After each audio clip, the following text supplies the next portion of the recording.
As retailers entered the lockdown in March 2020, a small, diverse group of Canadian thought leaders gathered to virtually speculate, collaborate, and share their insights on the waves of disruption facing retailers. The Business of Retail podcast emerged as an unflinching strategic alternative to the conventional discourse, revealing challenges in the headlines and exploring new, unconventional paths for all facets of the retail industry. Now, here's the panel. Welcome, everyone. This is the Business of Retail podcast. Today's topic is going to be around data literacy and retailers. We've got a special guest. It's Bryan Pearson. He's the former CEO of Loyalty One. And we've got, of course, our regular guest here today. We've got Gary Newbury, George Minikakis, Christine Cowan, and David Ian Gray. Well, thanks, Craig. And maybe we'll start with a quick intro to Bryan, because this is a perfect topic for Bryan to join the ongoing discussion. The data, we hear data all the time, data-driven, data-led. And I think there's a lot of misunderstanding around that, and there's a lot of misuse of the term. So we're going to unpack that today. But Bryan, as many of the listeners and viewers will know, is a longtime CEO of Air Miles, which kind of morphed and matured into Loyalty One, which became a pretty holistic analytics end-to-end company leader globally. And Bryan's also written on loyalty and data and provided numerous thought pieces to Forbes. Bryan, how about updating? What are you up to these days? Well, retired from Loyalty One, which is great, but that's opened up opportunities for me to really focus on working with some companies that are doing very interesting things in and around the data space with the retail community. So whether it's AI in category management, or whether it's looking at employee information, frontline sentiment information, there's a rich wealth of opportunities. And of course, David, I'm still involved a little bit in loyalty in one way or another. So can't get that out of me. Well, and you and I have spoken about this many a time over the years, where we sort of have this notion of the term, and it's like the word strategy. Everyone likes to use that as a term, and no one wants to say we're not data centric or data led. But how do you? Maybe we'll open up to all of us. How do we even define what insights and data means in a retail environment? Is it just a throwaway term, or does it mean something much more specific, or somewhere in between? Okay, if I can just chip straight in, I think that it'd be easy for us to say we're data literate if we're using things like comp stores and profit per linear foot on shelf, and all sales per square foot and all that. We can say we're surrounded by data. And the interesting thing is, we often start using data that we've got, but that's not really data literate. That's just saying we're taking the lazy path through this, and we're naturally collecting sales. We'll analyze that, so we know all about sales. We're naturally collecting square foots and everything else, and it's just stuff that's so easy to collect. And then also we get a whole mountain of it, and we find it hard to process all this information. What really I would say data literacy is being able to pose the right questions of ourselves to get meaningful insights to inform what actions we should be taking, both next couple of months' time, next quarter, the year beyond that. So having that ability to really understand what we need, and then to go and find ways of collecting that data, because sometimes what we need is very difficult to collect, but we must stand the course. We must drive for that, because it will give us effectively a competitive advantage in the marketplace. If we've got it, we acted on it, because it gave us some great insights as to what to do next. It's funny. I see the sophistication level of organizations around data and what breadth or narrow focus that is actually at a meta level its own indication of the maturity of retail and the maturity of the organization. Because when I started my career, it was around research and data for retail in the late 90s. And the sector didn't really need it. Like, most of my clients were banks and telcos.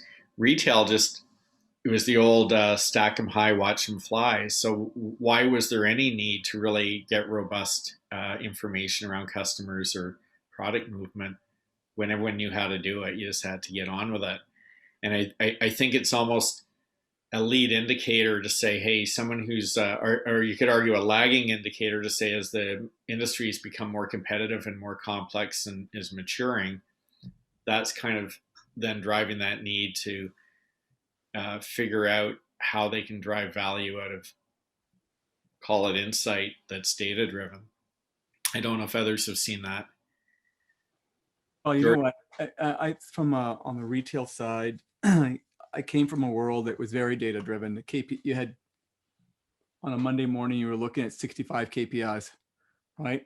I think we used 10% of them in general, but I mean, the numbers were everywhere. You had all kinds of numbers, but the data sets were really important because we became very customer centric because of it. And we just didn't use the words. We actually executed that way. Every customer coming in was look, when you're selling eyewear, first of all, no two eyes are the same, right? So when everybody wears glasses here. Very few have their eyesight is equal on both eyes, right? So you got every customer coming in. You have to have that data. You have to have past customer information. So when a customer comes in and you know who they are and what they bought from you before, you've already started a relationship in the past. You can pick it up from there, right? All that information is very, very critical in driving that loyalty in that customer and that return customer. We learned to become very customer centric by using that data.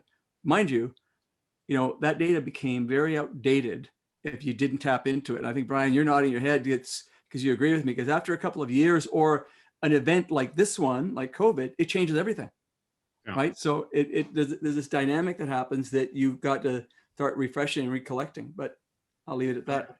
And I think you had the privilege of being in an industry where you needed to collect customer data because it was part of the service requirement. It's like the comment that was made about banking and insurance. I mean, in those instances, you have an established list. For me, what's been interesting, and I love the term that you raised, which is customer centricity. And in some ways you can talk about data literate. I think the biggest violation is actually further down, which is the customer centricity issue that exists within most businesses. And, despite being in loyalty for the better part of 3 decades and helping a lot of retailers that had no real visibility on who their customers were, aside from putting them in the room in a focus group or doing some market research, all of a sudden there's this transformation. And, what's been fun to watch for me is we've just gone through a few decades of the greatest transformation in marketing that we've seen since marketing began, let's put it that way.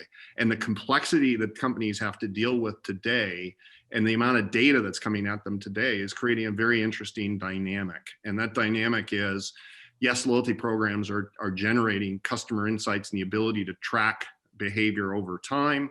That's very important, but there is this gap, this chasm that exists between collecting the data and then meaningfully utilizing it to shift the focus. So Gary's right. I mean, we had sales per square foot and all these sorts of Jim Roy and whatever. Like I can't remember all the terminology, but putting the customer into the middle of that and using that as a lens to kind of address your strategy and where things are going is, for me, where the largest gap was and still in many cases exists. The loyalty things come along, the programs are being executed better on a global basis. There's a big dialogue around that, but on the data side, it's not percolated into the senior executive ranks in a way that would make sense for me. Brian, you just did something for me with all the diversity, equity, inclusion stuff. I'm learning the concept of unconscious bias. And mine came from customer first.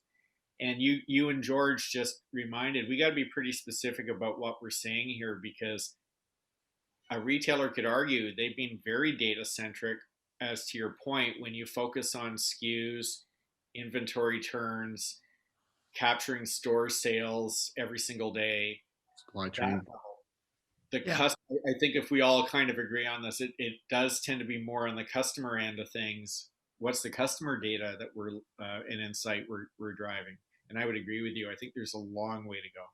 Yeah.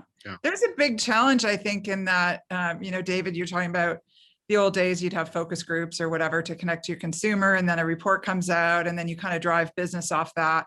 and I've seen it in some of the companies I've worked for, you sort of get this insight around your consumer and you do all this work and you mine this information and then you come up with your strategy. Well, that consumer's moved on probably by the time you've done your research. And so there's this constant evolution and this old school way of sort of doing these big projects and then thinking you've got it all pulled together. Like, we need like the constant interaction with consumers on a day-to-day basis. And those brands that are now doing that and finding ways to connect meaningfully to their consumers and building relationships are the ones that seem to be having more success with it. Because you can mine as much information as you want, but there's also the timeliness of that information. And if you can't react to that information in a timely way and move forward and trust that you've thought through, obviously you've got to think through all the financial implications, but there's this movement that is really important in many businesses, and you can't move forward with that if you don't have really robust consumer relationships and understanding around that on top of all your data integrity and information. Yeah, you know what the challenges are that you can say you're customer obsessed, but you can only be as customer obsessed as you're obsessed about your data, right? and it's true. There is no separation there between the two, and I've seen it all the time. Some of the better ones at it are the airlines. Definitely the airlines. You watch what they're doing, right? When I lived in China and traveled to Hong Kong, Dragon Airlines is amazing at using that data with past flyers, right? It was something extreme that you didn't get to see everywhere. And then you come back to North America after that. When I came back in 2009, late 2009, the whole world was all about the recession. And I'm trying to figure out, okay, what are we doing about driving traffic to the stores, right? What are we doing about driving, driving the experience? We were working on things, but people, when I noticed with other companies, they were just wrapped up on the issues and they weren't focused on the customer. And I remember working on a project after I left my corporate life. It was an acquisition, and we spoke to the CFO because we wanted to get access to the customer data. Bryan, brace yourself. The CFO said, that's not necessary. You don't need that stuff, right? Why? Because they couldn't access it, right? It was so outdated, they couldn't access their data. And that's a shame, because that's what's happening. And I'm curious how many retailers and businesses that are consumer facing that just don't have the kind of level of data that they could capture so they can to maintain their business and continue to grow, even small ones. George, I got to ask Bryan a question, because Bryan, I've shown you this before. I'm a 4-digit air miles card number. Yes. Early. Very early. But I remember always wondering what Safeway in particular did with the data. Like, every time I was in, I'm given the number, and I never saw any outcome from that. And are you out of NDA? Like, can you share some stories about where things were captured but never used, or what would have been going on there? Or do you want to sit that one out? No, I won't sit that out, but I think what's fair to say is, in the early days from an air mile standpoint was, in a lot of senses, a lot of our clients were really not focused on the customer. It's back to what George was saying. I think we provided a central point where we started to shed the light on, the frequency of not what the sales were doing and what sales growth was, but exactly what was happening at the individual customer level. And so we were analyzing that fairly robustly. Whether the clients were then taking that and acting on it in terms of offer structures and different opportunities, that's a different story altogether. But gradually over time, I would say that the data was certainly influencing the offer constructs, trying to both acquire customers, which is always what the retailer wants to do, new customers, but recognizing the wealth in the business was retaining your best customers and making sure you treated them the right way. And then also looking for people who are already shopping, already had the experience. Maybe they were coming in once or twice a cycle or a month, but they weren't giving you all their business. And if you could get that one extra trip every 6 weeks, it has a material impact on your sales and profitability. And so, yeah, maybe David, you were just such a great customer. You were too early stage for the educated set of my clients to be targeting in some way. But I think that's, where I would want to talk about one other trend, which I think is, for me, has been something I've been watching as you go forward, and that is the contrast between the retailers who fundamentally are offline, that they're physical, and what's happened over the last 10, 15 years with the online retailers who have come in, who are now realizing, wait a second, I'm not capturing all the spend, and they're coming offline. They're starting to set up bricks and mortar very strategically. And I remember writing an article saying that if you wanted to pick somebody who would be able to customize their assortment for their store in Soho, which they did open, or one up on the East Village or wherever it would be, it's Amazon.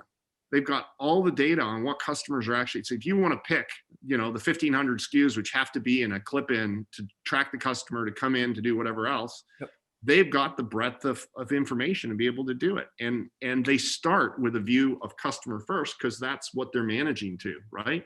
And so I do believe, again, in terms of major waves of change that are sort of flowing through, I think this whole online e-commerce environment is driving an element of change, which is dramatic. And the pandemic is only going to accentuate that over the last little while, because many retailers have had to up their game dramatically on that side of things. And in the course of doing that, I think they're learning new skills, or they're, let's say, enhancing skills that are going to be critical to take to their core business. Well, the digital guys are the ones who, really invented the modeling around customer journeys. That was not retailers doing that, because you didn't need to. Well, it was about how you navigated through the app or the e-commerce site or whatever it would be. I remember going to the shop.org, which was the NRF spinoffs back in the early days of it, and all the fresh thinking around analytics and even KPIs and things like that were all coming out of the digital people. And they were very ghettoized. They were separated out from the main business, but we've seen over time things like conversion and other metrics start to creep their way into the overall business. But you must have had a really good window on that, because I think the other driver was loyalty programs, as you alluded to, right?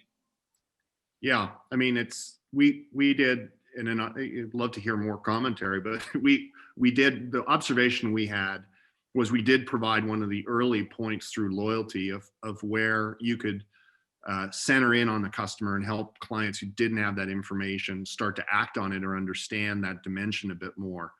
But I think one of the points that was made earlier was just this view of, this accumulation of data. And I think it was you, Gary, who said, are we gathering enough? Are we looking for external sources? And the reality is, in most organizations, use the word ghetto. In the book, I actually talked about data ghettos or data silos.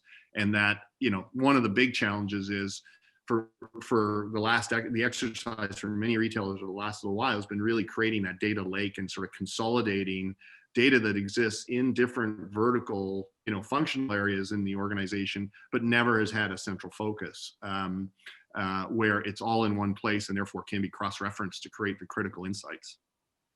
Christine, when you're at Nike, how did you factor in, say, external research in conjunction with what we call maybe the hard data, transactional level, or I'll go a step further, qualitative external research where you're doing focus groups?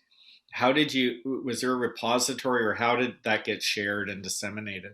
Well, that was really embedded in a lot of the DNA of the company. So there were external, but quite often most of the categories did their own internal. So, I ran focus groups.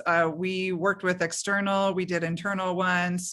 We worked with athletes. So we really ran the gamut. We partnered with retailers to do research, but really, in the brands that I worked with, consumer was at the core. So if you don't know the consumer, you don't understand what their needs are, what their pain points are, how to affect change for them, then it's hard to really build a robust, strategic kind of business. And I think to Bryan's point, definitely the analytics come in there, and that's a critical piece of it.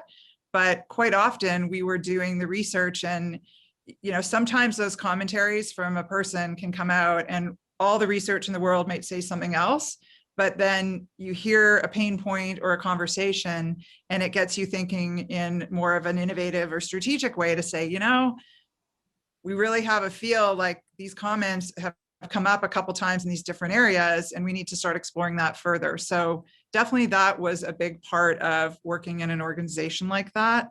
And when we didn't do that, we often found that, through the politics of the company, leadership is like, we need to do this, or we need to do that, or that's how it's been done before, or whatever. Then the further you kind of get away from that opportunity around the consumer and building to that, and then doing the research to say, put the product on the consumers. We did a lot of consumer-led work as well. So getting them in the product, getting them to provide feedback was another big part of that cycle. So you had all these different elements that you kind of put together to come up with your robust plan and strategy. And then, hopefully from there, the feedback and the insight comes back that you've done the right thing. But definitely, I think the challenge is different people look at data differently. And we were talking about this earlier. It's just the culture of an organization and how do they accept and understand data, and what does that look like, and how do you embed that and all the different functionality of information that goes into it to kind of funnel it into the decision making that might have to happen. And you start separating out, if you're a global brand and you've got different regions and different areas, states, provinces, whatever.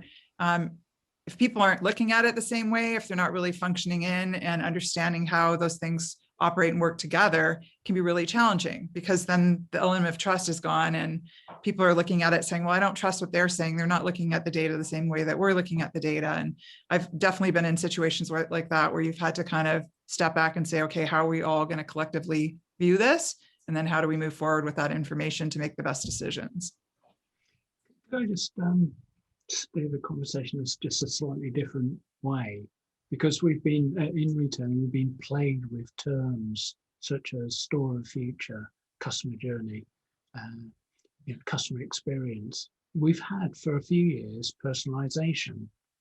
Now, I have no idea what that means if there's a huge gap between what data we do, how we drive insight from that, and then how do we get right down to not just a segment, but an individual customer, and deliver something that's incredibly compelling for them to shop our brand, whether that's on a web, on an app, come into the store, or whatever. And I just find retailing obsessed with new terms with very limited, if not no, capability to respond. Omnichannel is another one, but let's stick with personalization, because that's highly integrated into this whole area of how do we ask ourselves questions to know what the customer is, to know what to provide to that customer, what problems they're currently experiencing, what pain points are. I think you mentioned earlier that. Where does personalization sit in it? Why doesn't it flash up how inadequate some of our data systems are, data gathering systems are, and how do we actually bridge that gap? And what stops us? Yeah, you missed customization in there, Gary. But oh yeah, well, that was a sort of 70s thing. I mean, you were on a roll. I thought you were going to nail it, but but you're right. You are right, though. I mean, and then what I have to say, I do have to say this. It's a bit of a pun, but all these terms seem to be more about marketing somebody's concepts than they're actually doing anything else, right?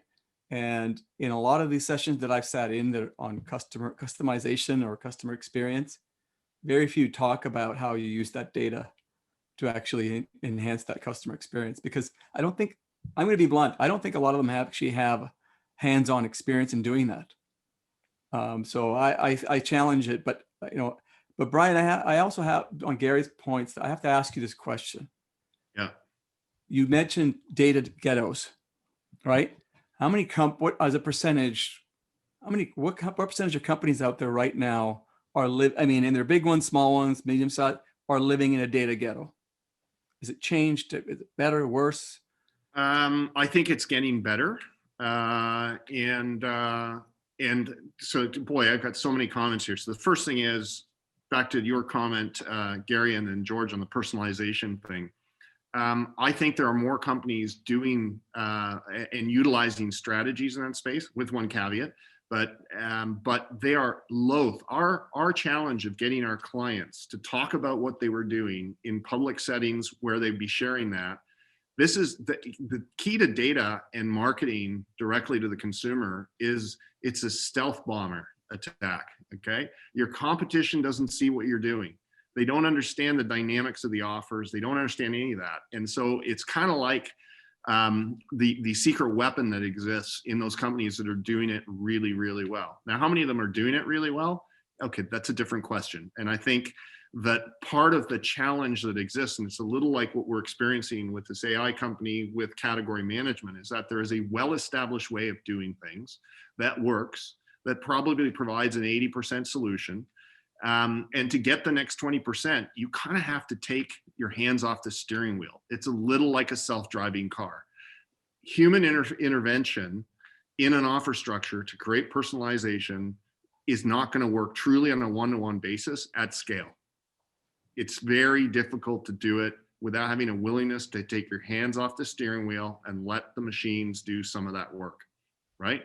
And so there is a reticence amongst the market to kind of lean in and get there. And so, you know, we're in a marketing which was one to everyone, one to many.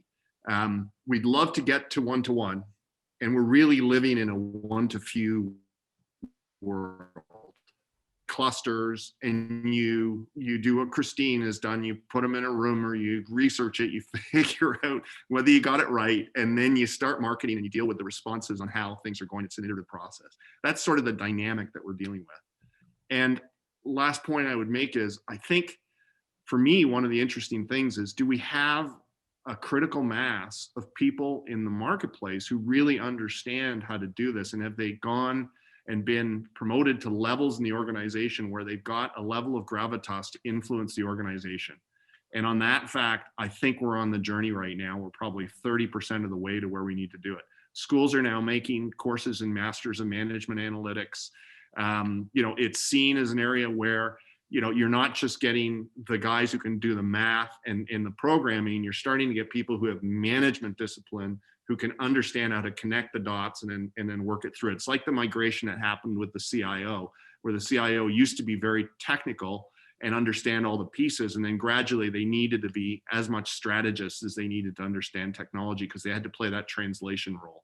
And I think we need to see that same thing start to happen in data, and then we'll see maybe personalization in customer journeys and all the rest of these things will have a material impact on the offer structures that go out.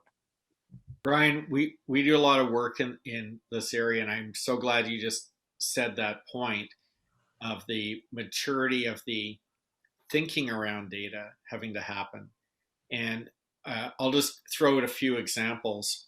Firstly, at very senior levels, the word data is not well understood. Some people gravitate to hard numbers as quantitative, so they totally dismiss any opportunity for anything that's more exploratory data, even social scraping data or qualitative research or anything like that gets very dismissed in favor of something that's quant, because in their mindset, the word data is a number. And the other thing that is often not done is the ability to articulate what the end goal is. Like, data becomes, the metaphor would be, I need to get a hammer, as opposed to I need to go and build something.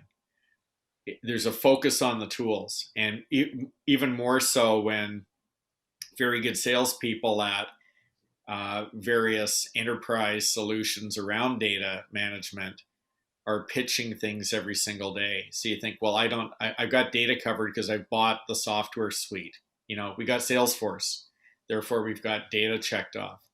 And I kind of break data down into, if it's on the customer end, and Gary, you're going to think about product, and Christine will think about product data and all the other things. But if I'm thinking about customer, I'm thinking the personalization is really about data for execution. So the data is almost in a fast process executing for you. So that's one use of data. And you could say that's all we want to do, but express it. But the others are, Christine, you talked about what I call data for inspiration.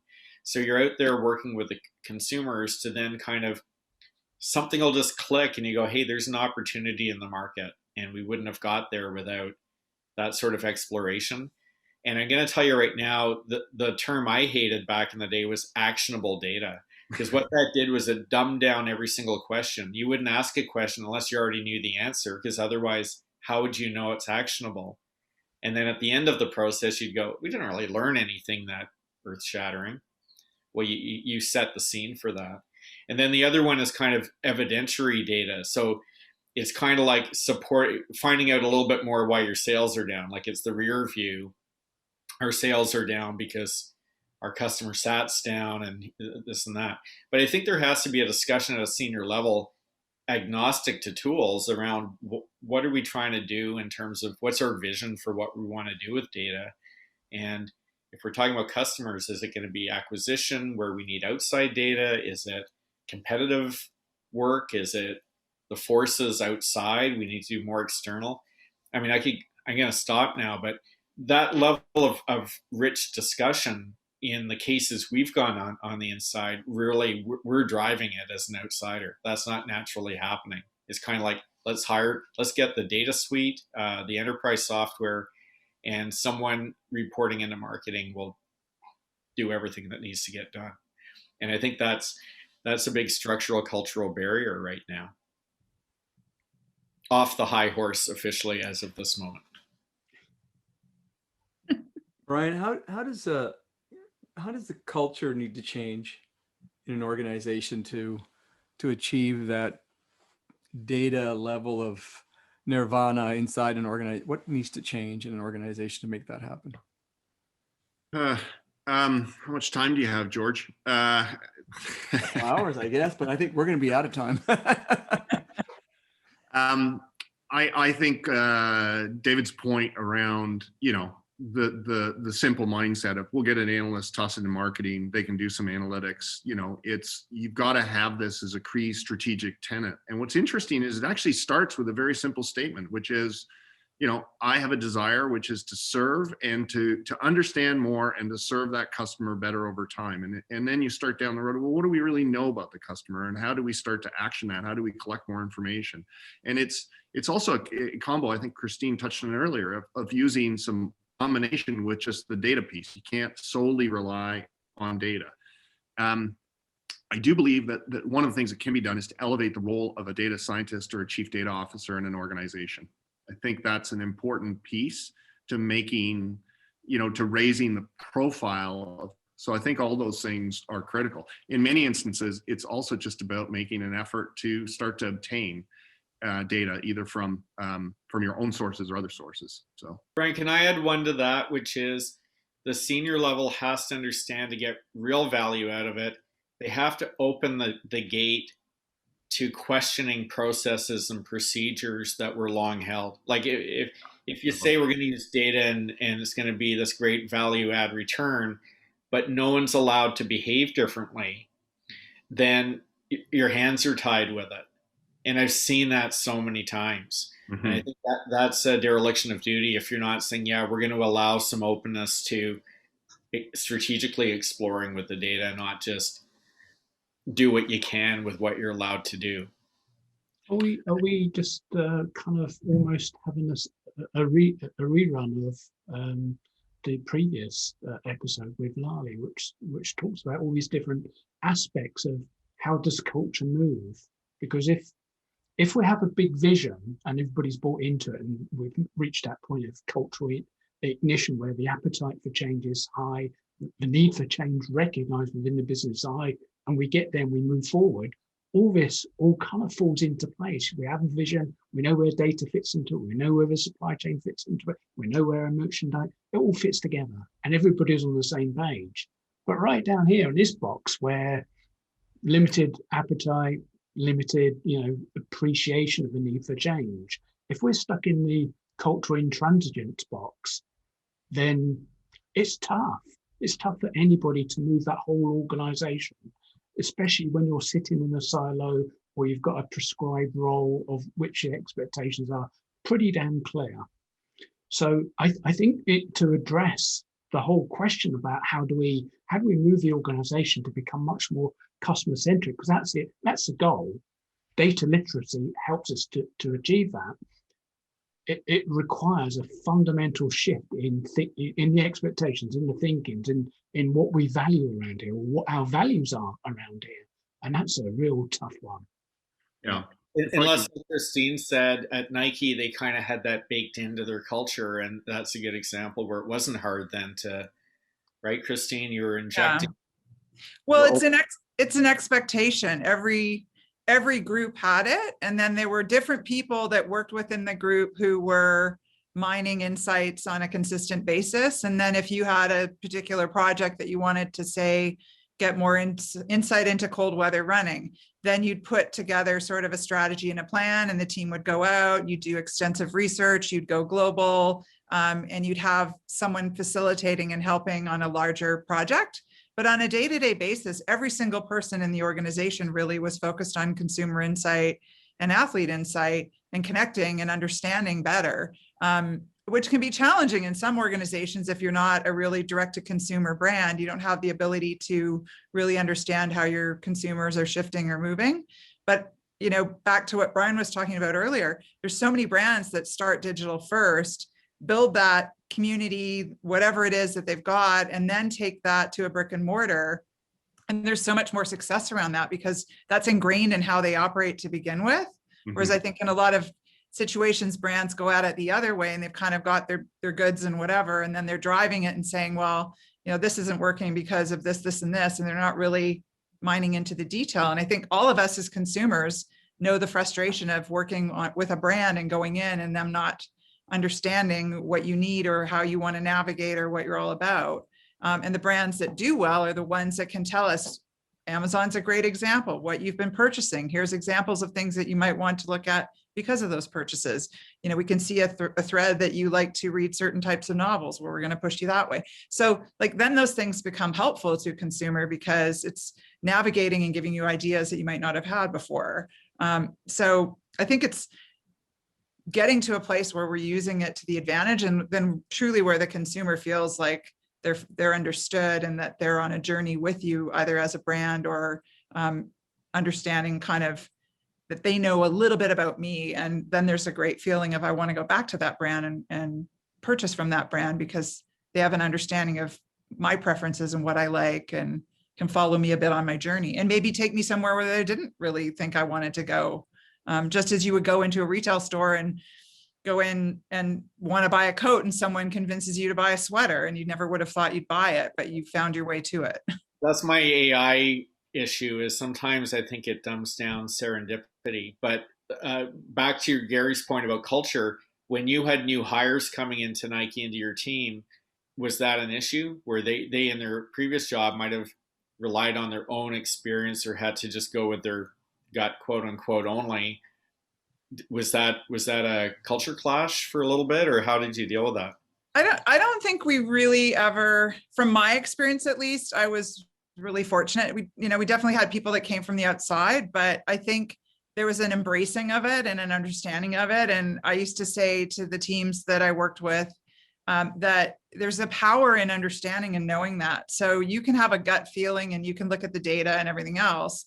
But if a consumer is coming to you time and time again and asking for something, and it's a pain point for them, and you can provide a solution to them, there's so much power in that, and understanding like what's going to be successful in whatever products you create, because you've listened to them and you're really adhering to an opportunity or need that maybe either wasn't out there before, or is something that they had that they really felt wasn't functioning for them. So it's, I think in these companies like Adidas, Nike, Lulu, et cetera, that's ingrained in how they operate. It's this community and this understanding and knowing, what runners want, what basketball players want, what someone doing yoga wants. And they have a community and a culture around that. And so how do you get and tap into that, and really getting and mining into the insight of doing what these people are doing, following them on their journey, where the trends are happening, being a part of the trend as it goes versus coming in later where you might not feel as authentic.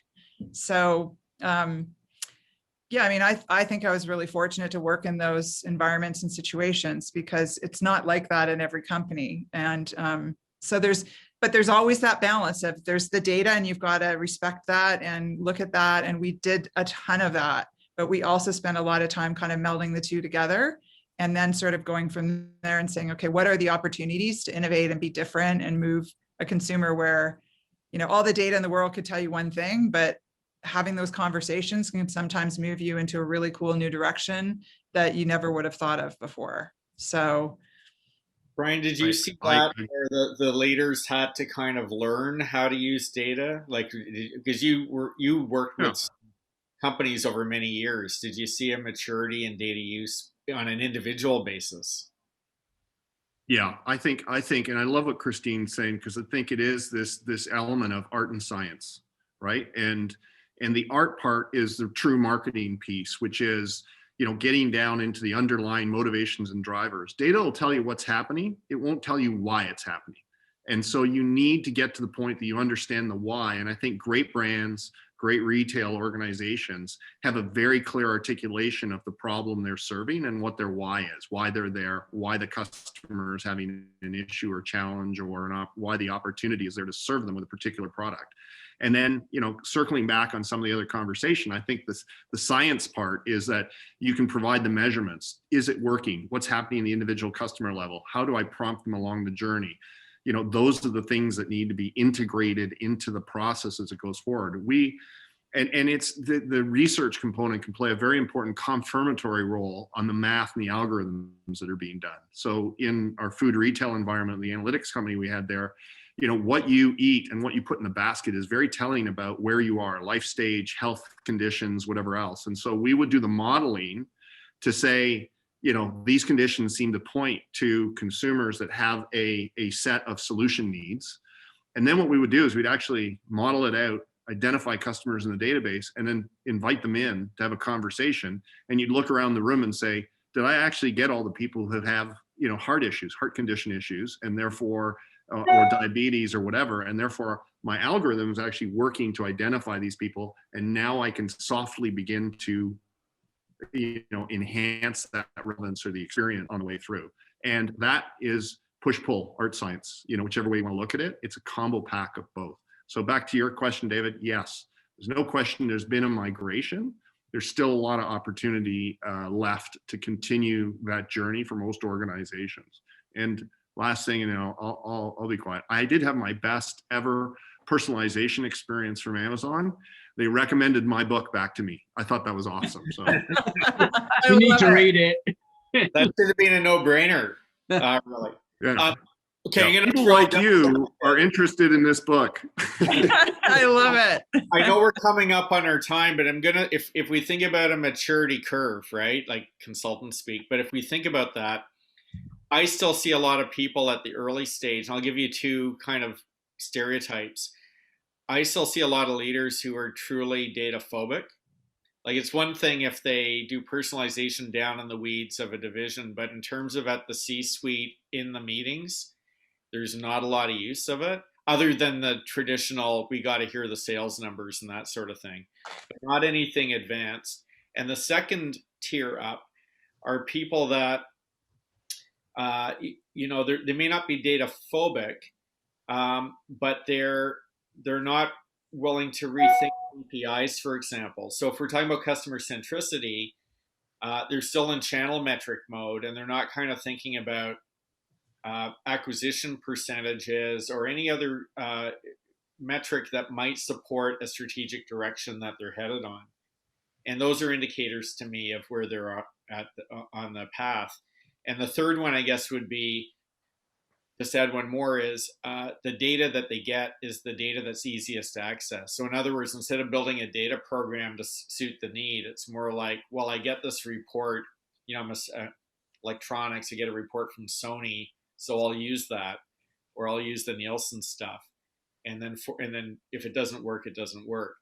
And I think, Craig, you and I have talked about that a little bit, that in Canada, there's a real dearth of public data, like industry data, compared to in the US, and therefore it harms the sophistication of use. Both the availability of the data as well as the timeliness of it. We seem to have when you look at StatsCan, the stuff's not available nearly as readily as what you get in the United States, that's for sure. And the availability of it. I mean, at least we have a census that's come back that is a bit more robust than it was under the Conservative government, which really limited, I think, certain decision-making capabilities that we might have, which I think has been of a challenge. And Christine, you're talking about artificial intelligence. This is something that I've seen. I think we're going to see a few interesting innovations coming up in 2021 and 22. I've spoken to some companies that are in the artificial intelligence space. One woman has a company that she now owns, and she's telling me that one of her clients, so what this product does basically is it will create product suggestions for the consumer, which is sort of that maybe personalization. She said that some of these customers had to actually stop it because they couldn't keep up with the fulfillments of orders, which is a good problem to have, I'm sure, right? But the fact is, we're starting to see, I think, machine learning coming in and doing some of the work that humans may have had to have done before. I'm hearing, reports around, oh, it's going to be smarter than humans. Get ready. I don't know if that's true. I don't know if we know where artificial intelligence is going specifically, but the tech companies that I speak with, because I do some work on the side with them, it's exciting and interesting and a little bit baffling, but it seems like they're looking to at least solve problems or integrate information which will allow for better decision making at the retailer management level. But then on the consumer facing side, provide product suggestions, other things which could drive sales as well. I don't think it's going to replace brick and mortar retail, and I won't get into it, but I think e-commerce is not going to be what people think. I think that it's, I think a lot of the retailers we're seeing opening right now are going to be doomed, but I think, artificial intelligence is really going to, I think, change things in the next while. So that's probably a whole other conversation there. Yeah. Well, the data literacy point, garbage in is garbage out. So from the literacy point of view, it's great to have those, but if you don't understand your inputs and be able to understand the quality level of those, AI is like a super duper spreadsheet. So you have, as David said, if you understand the process, to the point that Christine made earlier, if you understand where the sources of information are and you know what to do with them and you can document that, and then you can put your AI on top of that, we're all good. It does it faster, more reliably than maybe a human being. But if you don't have that visibility of what your process is, you throw AI at it, the first thing it's going to, or the technical implementer will say, well, what data have you got? What do you do with it? Oh, I'll model that. So you can do it all faster, but you're just doing the same thing, just with some sophistication in it. And that's the downside with thinking that the leap, and I think they've made this point earlier, it's a leap to the tool, not leap to the process. Because I think the process is key here. And the tool should just come along to make that process more robust, more consistent, more faster, or more real time than perhaps a human doing it. But if you don't know what the process is, or if you just say, this is it, this is the best we can do, just put the AI on top of that, we'd be fine. It's just accelerating yourself into an early bar. I want to tap into the AI conversation and tie it back to data. I think AI has probably developed a little bit further than we think, and the evolution of it the evolution of it is happening much faster. But there's a professor by the name of George Westerman from MIT, and he has a quadrant that's called the digital mastery, and there's 4 quadrants to it, and the X and Y are leadership and digital capabilities, and I'll get to it real quick. So you at the bottom right is they're called conservatives. At the bottom left are the beginners. At the top left, they're called fashionistas, which is because they love and to experiment with a lot of technology and everything. And then you have the digital masters. The digital masters, just to point out, they use AI. They collect a lot of data. They use the information. They actually use it to deliver results. On average, these companies deliver 26% more profit than companies that are not digital masters, and they're not leveraging their data and the AI and all the technology that they've invested in. So, and to me, that's a very relevant ending for me. It's that if you're not using it, if you're not leveraging technology the way you're supposed to, you're not going to get there. And the gap is huge at this point. Thank you so much, everyone. And thank you so much for our special guest, Bryan Pearson, former CEO of Loyalty One. And we've got our regular guest, of course, here as well. We've got Gary Newbury, George Minikakis, Christine Cowan, David Ian Gray, and I'm Craig Patterson. You have been listening to the Business of Retail podcast, an unflinching strategic alternative to the conventional industry discourse. Thank you for joining us. For more information, please go to www.thebusinessofretail.ca.